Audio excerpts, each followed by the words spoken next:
যে দেখুন জন্মাষ্টমী উপলক্ষে মিষ্টিগুলো আমি তৈরি করে নিয়েছি কিভাবে। এই হাঁড়ি মিষ্টিগুলো দেখে তো কারোই খেতে ইচ্ছে হবে না, মনে হবে ঘরে সাজিয়ে রাখি, এতটাই দেখতে সুন্দর হয়। প্রত্যেকটা হাঁড়ি মিষ্টি কিন্তু খুব সুন্দর হয়েছে, আপনারা অবশ্যই এইভাবে তৈরি করে নেবেন, দেখতে খুব সুন্দর লাগবে। নমস্কার বন্ধুরা, আপনাদের সবাইকে অনেক অনেক স্বাগত জানাই কাজলি ভিলেজ ফুড রান্নাঘরে। প্রতিদিনের মতো আবারও নতুন একটা রেসিপি নিয়ে চলে এসেছি। আজকে খুবই সহজভাবে জন্মাষ্টমী উপলক্ষে নতুন একটা মিষ্টি তৈরি করে দেখাবো। এই মিষ্টিটা দেখতেও যেমন অপূর্ব, খেতেও কিন্তু অসাধারণ। আর আপনারা এক দেখাতেই তৈরিও করে নিতে পারবেন, ভীষণই তৈরি করা সহজ। আর খুব অল্প উপকরণে কিন্তু তৈরি করে নেওয়া যায়। তাই আমার অনুরোধ রইল ভিডিওটা কোথাও না টেনে শুরু থেকে শেষ পর্যন্ত দেখা। আশা করছি আজকের রেসিপি আপনাদের অনেক বেশি ভালো লাগবে। আমার চ্যানেলে নতুন বন্ধু হয়ে থাকলে প্লিজ আমার চ্যানেলটি একবার সাবস্ক্রাইব, লাইক, শেয়ার করে নেবেন। আর পাশে থাকা বেল আইকনটি একবার ক্লিক করবেন, যাতে সবার আগে নোটিফিকেশনগুলো আপনাদের কাছে পৌঁছে যায়। তাহলে চলুন আজকের মিষ্টিটা তৈরি করতে শুরু করে দিই। একটা প্লেট নিয়েছি, এই প্লেটে নেব ছোট বাটি মেপে 1 বাটি নারকলের শুকনো গুঁড়ো। এখানে শুকনো নারকল গুঁড়ো করা রয়েছে। নারকলের গুঁড়োটা কিন্তু আপনারা যে কোনো মুদিখানার দোকানে পেয়ে যাবেন। এই নারকলের গুঁড়োটা কিন্তু আমার বাড়িতে করা, নারকল শুকিয়ে গেছিল, তো সেটাই আমি ছোট ছোট করে উপরে যে কালো অংশটা থাকে সেটা বটিতে একটু কেটে নিয়ে তারপর ছোট ছোট দানা দানা করে নেওয়ার পর আমি মিক্সিতে ঘুরিয়ে নিয়েছি। আর খুব সুন্দর হয়েছে দেখুন। এইভাবেই কিন্তু করে নিতে হবে। এবার এই নারকলের মধ্যে দেবো এই বড় চামচ মেপে 2 চামচ চিনির গুঁড়ো, আর দেবো 2 চামচ গুঁড়ো দুধ। এই গুঁড়ো দুধটা দেওয়ার কারণে কিন্তু খেতে আরো ভালো লাগবে। এবার সবকিছু একসঙ্গে খুব ভালো করে একটু মিশিয়ে নেব। খুব ভালো করে মিশিয়ে নিয়েছি। এবার এখানে আমি একটু গুঁড়ো দুধই গরম জলের মধ্যে গুলে নিয়েছি। যদি গরুর দুধ না থাকে তবুও কিন্তু হবে, একটু প্যাকেটের দুধ এইভাবে একটু গুলে নেবেন, আমুল দুধটা। তারপরে অল্প অল্প করে দুধ দিয়ে খুব ভালো করে মেখে নেব। এখানে কিন্তু বেশি দুধ দেওয়া যাবে না, অল্প করে মেখে নিতে হবে, বারে বারে দিতে হবে, নইলে আবার বেশি হতে পারে। এখানে কিন্তু 2 থেকে 3 চামচের মতো দুধ হলেই হয়ে যাবে। যে দেখুন এখানে মেখে নিয়েছি, তবুও কিন্তু এতটা দুধ বেঁচে গেল, এটা আর লাগবে না। খুব ভালো করে মেখে নিতে হবে এইভাবে। এই যে দেখুন ডোটা কিন্তু আমি খুব সুন্দর করে মেখে নিয়েছি, একদম সফট করে। এবার এখান থেকে 3টে ছোট ছোট লেচি কেটে নেব। একই মাপে কেটে নিতে হবে, চেষ্টা করতে হবে একই মাপে কেটে নেওয়া। এই যে দেখুন এখানে একটা কেটে নিয়েছি, একইভাবে আরো একটা করে নেব।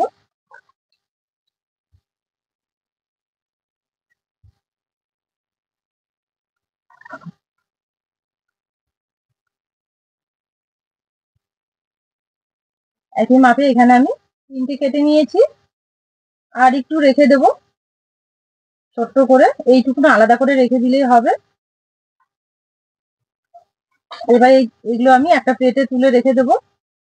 এবার যে এক্সট্রা ডোটা রেখেছি এই ডোয়ের মধ্যে সামান্য একটু অরেঞ্জ ফুড কালার দেবো। তো আপনারা যে কোনো কালার কিন্তু এখানে ব্যবহার করতে পারেন। এবার এই অরেঞ্জ কালার দিয়ে খুব ভালো করে মেখে নেব।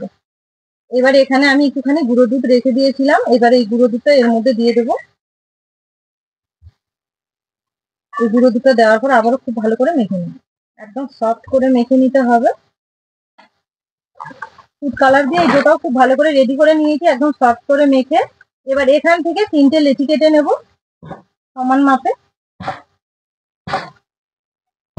এই যে দেখুন এখানে সমান মাপে কেটে নিয়েছি। এবার একটা লেচি হাতের মধ্যে নিয়ে নেব, নেওয়ার পর 2 হাতের সাহায্যে খুব ভালো করে গোল করে নেব। গোল করে নিয়েছি, এবার হাত দিয়ে এইভাবে একটু চ্যাপ্টা মতো করে নেব, একটু বড় করে নিতে হবে। যে দেখুন এখানে আমি খুব ভালো করে একটু গোল করে নিয়েছি।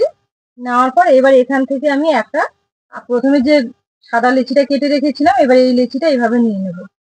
নেওয়ার পর এইভাবে মুখটা খুব ভালো করে বন্ধ করে দেব। যে দেখুন এইভাবে মুখটা কিন্তু আমি খুব সুন্দরভাবে বন্ধ করে দিয়েছি। এবার হাতের মধ্যে নিয়ে আবারও খুব ভালো করে গোল করে নেব। এই যে দেখুন আমি খুব সুন্দরভাবে একটা গোল করে নিয়েছি। এইভাবেই কিন্তু সবগুলো প্রথমে রেডি করে নেব। আবারও একটা লেচি নেওয়ার পর এইভাবে একটু চ্যাপ্টা মতো করে নেব। 2 হাতের সাহায্যে এইভাবে একটু গোল করে নিতে হবে। নেওয়ার পর আবারও একটা লেচি নিয়েছি, নেওয়ার পর মাঝখানে বসিয়ে দিয়ে এবার মুখটা আমি চারিদিক থেকে খুব ভালো করে বন্ধ করে দেবো।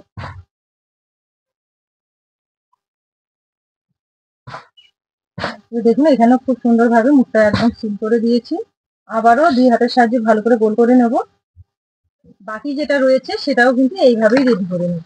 এবার দেখুন এখান থেকে আমি একটা লেচি নিয়েছি, নেওয়ার পর হাতের মাঝখানে নিয়ে খুব ভালো করে গোল করে নেব। এইভাবে খুব ভালো করে গোল করে নিয়েছি। আর এই মুখটা দেখুন একটু ছুঁচলো মতো হয়েছে। এবার এই মুখটা আমি খুব ভালো করে একটু এইভাবে চেপে চেপে দেবো। মুখটা এইভাবে একটু খাড়ার মতো করে নেব। এখানে আমি শেপটা কিভাবে আনছি দেখুন, আপনারা একটু খালি বুঝে নেবেন, তাহলেই কিন্তু খুব সুন্দরভাবে তৈরি করতে পারবেন, বলার কিছু নেই।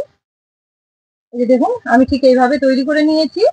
এবার যে মুখটা রয়েছে এই মুখটা একটু হাত দিয়ে এইভাবে আঙুল দিয়ে একটু চেপে দেবো, মটকির মতো করে নেব। মটকাগুলো যেরকম হয় ঠিক এইভাবে তৈরি করে নেব। তৈরি করা কিন্তু খুবই সহজ, আপনারা একবার দেখলে খুব সহজভাবে তৈরি করে নিতে পারবেন। তৈরি করাও কিন্তু খুব ঝটপট ভাবে তৈরি করে নেওয়া যায়। হাত দিয়ে এইভাবে একটু চেপে চেপে গর্ত মতো করে দেবো। ধারগুলো এইভাবে একটু আঙুল দিয়ে চেপে দেবো, দেখতে সুন্দর লাগার জন্য যতটা সম্ভব হয় চেষ্টা করতে হবে। এই যে দেখুন খুব সুন্দরভাবে রেডি করে নিয়েছি। এবার এখানে একটা কাঠি নিয়েছি, এবার এই কাঠিটা দিয়ে একটু ডিজাইন করে দেবো। তো আপনারা কিন্তু পছন্দ মতো যে কোনো ডিজাইন করে নিতে পারেন। এই যে দেখুন এখানে খুব সুন্দর একটা ডিজাইন দিয়ে নিয়েছি। এইভাবেই কিন্তু প্রথমে সবগুলো রেডি করে নেব। এই যে দেখুন একইভাবে তিনটে আমি রেডি করে নিয়েছি, কতটা সুন্দর লাগছে দেখতে দেখুন। আর একটা লেচি যে আমি অল্প একটু সাদা কালার করে রেখে দিয়েছিলাম, এবার এটাও আমি দুই ভাগে ভাগ করে নেব।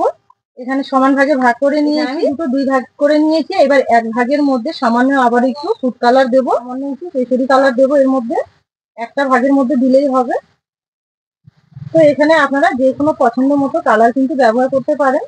একটা ভাগ আমি সাদায় রেখে দেবো আর একটা ভাগই শুধু কালার করে নেব। কালারটা খুব ভালো করে একটু মিশিয়ে নেবো এইভাবে। এবার এখান থেকে অল্প একটু হাতের মধ্যে নিয়ে নেবো, সেই মাপে নিলেই হবে। নেওয়ার পর হাত দিয়ে খুব ভালো করে একটু লম্বা করে নেবো। এই যে দেখুন হাতের তালুতে আমি খুব সুন্দরভাবে একটু লম্বা করে নিয়েছি। এইভাবে আরো দুটো লম্বা করে নেব। সাদা লেচিটার থেকেও সামান্য একটু নিয়ে এটাও কিন্তু আমি তিন ভাগে ভাগ করে এইভাবে লম্বা লম্বা করে তৈরি করে নেব। এই যে দেখুন আমি 6টা তৈরি করে নিয়েছি, তিনটে তিনটে করে। এবার এখান থেকে একটা দেওয়ার পর এইভাবে একটু ঘুরিয়ে ঘুরিয়ে পেঁচিয়ে একদম দড়ির মতো করে নিতে হবে।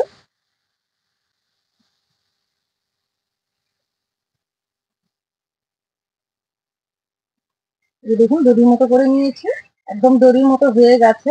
এবার একটা দড়ি নিয়ে এইভাবে একটু পেঁচিয়ে দেওয়ার পর এইভাবে একটু চেপে দিতে হবে। দেখুন এখানে আমার একটা খুব সুন্দরভাবে রেডি হয়ে গেছে। এইভাবেই কিন্তু সবগুলোর মুখ একটু রশি দিয়ে পেঁচিয়ে দেওয়ার মতো করে দেবো। এখানে আমি তিনটে একইভাবে রেডি করে নিয়েছি, আর কতটা সুন্দর লাগছে দেখতে দেখুন। তবে এখানে আরো কিছু কাজ বাকি রয়েছে। একটু ডো আমি রেখে দিয়েছিলাম, এবার একটা ছাকনার মধ্যে নিয়ে বুড়ো আঙুল এইভাবে একটু চেপে দেবো, তাহলে দেখবেন খুব সুন্দরভাবে ছাকনার ওই পারে বেরিয়ে যাবে। এভাবে একটু চাপ দিতে হবে, খুব সুন্দরভাবে বেরিয়ে গেছে। এবার এখান থেকে একটু কাঠি দিয়ে এইভাবে তুলে নিয়েছি।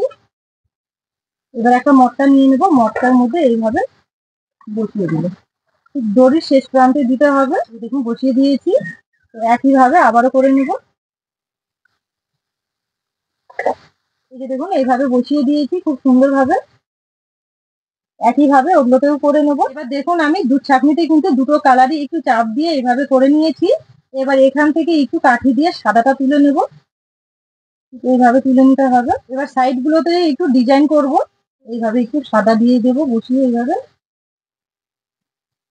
এইভাবে যদি একটু লাগিয়ে নেওয়া যায় তাহলে কিন্তু দেখতে আরো ভালো লাগবে। আপনারা পছন্দ মতো যে কোনো ডিজাইন করে নিতে পারবেন। দেখুন এখানে একটা তৈরি করে নিয়েছি, এখানে কিন্তু খুব সুন্দরভাবে একদম রেডি হয়ে গেছে। এবারে এই হাড়ির মুখগুলোতে একটু কিছু না দিলে ভালো লাগবে না, এইভাবে দিলে কি হবে, মনে হবে যে হাড়িগুলো একদম ভরা রয়েছে, দেখতেও খুব ভালো লাগবে। আমি শুকনো নারকেলের গুঁড়ো দেবো, আপনারা যদি মনে করেন গুঁড়ো দুধটা দেবেন সেক্ষেত্রেও খুব ভালো হবে, বা খোয়া ক্ষীরটা দিলেও হবে। এখানে কিন্তু একদম রেডি হয়ে গেছে। তো দেখুন এখানে জন্মাষ্টমীর হাঁড়ি মিষ্টি একদম রেডি হয়ে গেছে। দেখে তো এগুলো খেতেই ইচ্ছে করবে না, মনে হবে ঘরে সাজিয়ে রাখি। তো দেখুন কতটা সুন্দর হয়েছে দেখতে। তাহলে বন্ধুরা জন্মাষ্টমী উপলক্ষে আমার এই হাঁড়ি মিষ্টিটা কেমন হয়েছে অবশ্যই আমাকে কমেন্টে জানাতে ভুলবেন না। পুরো ভিডিও দেখে আমার রেসিপিগুলো যদি আপনাদের ভালো লেগে থাকে প্লিজ আমার চ্যানেলটি ফলো করে পাশে থাকবেন, আর অনেক অনেক বন্ধুদের সঙ্গে শেয়ার করবেন। রেসিপিটা এখানেই শেষ করলাম, আবার পরের দিন অন্য রেসিপি নিয়ে আসবো। ততক্ষণের জন্য সবাই খুব ভালো থাকবেন, সুস্থ থাকবেন, সাবধানে থাকবেন।